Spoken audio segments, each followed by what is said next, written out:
Hello everyone, I am Sai Chaitanya. Welcome back to my channel Sai Tech. In today's video, I try to talk about the top 5 disadvantages for the gamers in the Realme X7 Max too. As you can see, this is a Realme X7 Max which I'm trying to use, and I'll try to talk about the top 5 major disadvantages which I thought of mentioning for a lot of gamers, particularly who are actually thinking of buying this Realme X7 Max just because you are getting the high performance for less price. So that is the reason I thought of making this video. So if you are a gamer friends, try to watch till end of the video compulsory. You should know all this kind of disadvantages. So if this disadvantages matters to you, then you can decide to buy other smartphone. If it doesn't matter, then no problem friends, all good. You can buy the phone straight away, but you should know what are the things you can expect if you're buying the Realme X7 Max device. That is what my point in making this kind of video. The first major problem with this particular phone is the Dimensity 1200. So yes friends, it's really powerful, and if you see the Antutu benchmark scores, you will be really shocked. It is kind of close to performance with the Snapdragon 870 chipset as well. That's really good and wonderful, but the Snapdragon, this Dimensity 1200 processor is not well optimized for the games. So yes friends, it's still the same problem, same old problem which I'm trying to face for the past I think 1 year in the Realme X1 Pro, and now it happened even in the Realme X1 Max as well. Same kind of that kind of problem where the games are not yet optimized for the latest high graphics settings for the gameplay. That is what the main problem which I'm trying to face. So not only in the PUBG game, and even in the Call of Duty game as well, you don't get the high graphics and high quality and high FPS at same time in this phone. It's not possible. Even though the processor is really powerful, the Dimensity processor is really good and very powerful, but still you cannot play with the high graphics settings and with the high FPS. I'm not sure why there's no point in terms of keeping this kind of high performance processor and not optimizing well.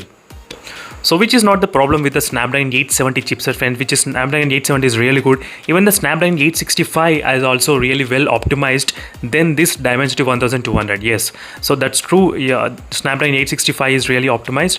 So overall, my point is that the Dimensity processors, they are really good and powerful, but they don't require very much faster updates when compared with the Snapdragon. They're really slow. That is where they are struggling. As you can see friends, right now you cannot use a very high and the maximum FPS at same time. That's totally ridiculous. Not only in the Call of Duty, even with the PUBG game as well, HDR plus Extreme you cannot play, but most of the people, they play with the Smooth and Extreme. That's another case, but you cannot play with this kind of high graphic settings. All you need is optimization for this Dimensity 1200. But we don't know how much time it takes, one month, 2 months or 3 months for your favorite game to get optimized for the higher graphics. So you need to just keep on waiting. So this is a quite disadvantage for the gamers. So next disadvantage with this phone is the temperatures. So there are high temperatures which I'm trying to record in this Realme X1 Max, which is quite more than unusual. So the reason is because I did multiple testings in this phone, extreme kind of testing friends, extreme. So in this extreme testing, there is one phone which is the IQ7 device, which was used to be the before highest temperature recorded, but right now the Realme X1 Max has got more temperature recorded than the IQ7 device. Yes, so even it is kind of close to high temperatures like the Snapdragon 888. So I did compare the side-by-side comparison between this Snapdragon 888 versus this one Dimensity 1200 as well. So in this Dimensity, in this Antutu benchmark extreme test, you can find the clear results. In this extreme results, the Realme X1 Max has got close temperatures with the Snapdragon 888. So overall in the temperatures wise, you will absolutely feel the phone is getting a lot of heat as well while using mobile data, while using charging, while gaming as well. The phone will be definitely heat a lot. That is the one thing to notice. So this heating problems will occur not with a normal usage, not with medium usage, slightly close to heavy usage. So if you're trying to use heavily, only then you'll face the heating issues. Not for the normal users, you won't feel any kind of problem, but for the gamers, definitely friends, you will be playing a lot of games, intense games as well. So you should not have this kind of issues which are not optimizing and high temperatures. And third major problem, which is the touch sampling rate. The Realme X1 Max has got the 360 Hz touch sampling rate, which the company is actually claiming. And right now I'm getting only, as you can see, right now I'm getting 360 Hz, but you need to minus the 360 Hz minus the refresh rate.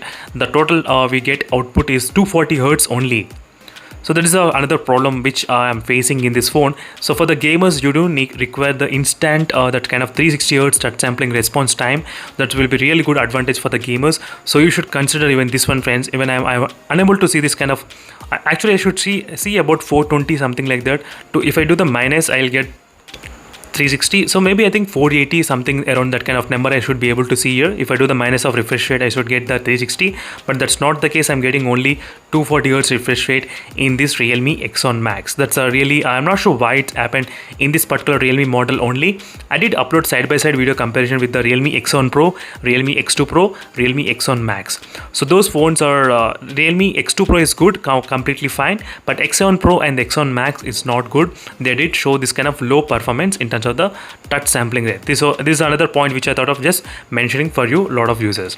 And fourth major drawback with this phone is that 120 fps support is not there, and 90 fps support is also we cannot expect. I'm not sure why, but right now the phone has got the 120 fps screen, as you can see, refresh rate, and there are a couple of games right now also available in the Play Store where you can download and you can play with the 90 and 120 fps. Yes, so even I was able to play the 120 fps in the mid-range segment mobile phone from the Poco X3. Same game I can play with the 120 fps in this phone without any kind of problem. But in this Realme X7 Max, the game is not optimized for the Dimensity 1200, and I was unable to play with the 120 Hz. That's totally ridiculous, friends, in this phone. As I said, the performance is really good, but I cannot expect this kind of thing in this phone if the phone doesn't support even high refresh rate. As you can see clearly, friends, in the Poco X3, same game I'm getting about 120 fps support, but right now in the Realme X7 Max, you can get only 60 fps, as you can clearly see, 60, as you can see, friends, clearly. That's totally not good at all in terms of the 120 fps not supporting in this Dimensity 1200. Not only this particular game, I did try the Minecraft trial and Ace Force, couple of other games which actually supports the 120 fps, but all those didn't work as well. That did not work at all in this particular Realme X1 smartphone. That is a quick disadvantage which I thought of just mentioning for you, lot of users. Let me try to quickly play the game and show you what is happening. So right now, as you can see, friends, right now I'm trying to play the same game in both phones at 120 fps. You can see in the mid-range segment, and you cannot see in this phone. I did try to use a third party. You may think there's some problem with the game space. That's not the problem, friends. I did use a third party application as well to test the real-time fps meter. So make sure to check this video. So check this video on the Realme X7 Max 120 fps game support test. This video I did prove that third party fps meter is also not showing in this phone. That's another saddest part in this phone. And the final thing is the vibrations and haptic feedback. So for the gamers, some users, they prefer the haptic feedback and vibrations while playing. That's good, but some people, they don't like it. But in this phone, this 4D vibrations is not allowed in most of the applications. I think right now it's only supported in few applications. I think only the PUBG mobile is supported with the 4G. That is what I'm thinking right now. Let me show you. As you can see, friends, this is the 4D vibration, and right now only the PUBG game, out of all the games, Call of Duty is not supported, and the only PUBG is supported with the haptic feedback in this phone. Even with the PUBG also, I was unable to get the haptic feedback in this phone, friends. I'm not sure why, some reason it's not well integrated in the PUBG, whereas the other phone like IQ7 is what performing really good in terms of the haptic feedbacks, 4D haptic feedbacks. It's really great in that phone, working in the Call of Duty and PUBG mobile without any kind of problem, even in the Asphalt 9. But in this phone, I was unable to play even in the Asphalt 9, nothing in the PUBG, no, nothing. So these are the few top 5 disadvantages which I thought of mentioning for your gamers. So if you are a real hardcore gamer, so try to think twice before buying the Realme X7 Max. That is what I'm going to advise. Just think twice. So be ready for all these problems. If these problems are nothing for you, then don't worry, friends. And there are a couple of advantages as well. Low price, 3.5mm jack you are getting here, fast charging, really good battery as well, small display and compact size. So those are the other advantages, but disadvantages are quite for the really hardcore gamers, this will definitely impact. So thank you for watching this video, friends, and make sure to stay tuned for more updates, and see you in the next video. Until then, stay tuned. Bye.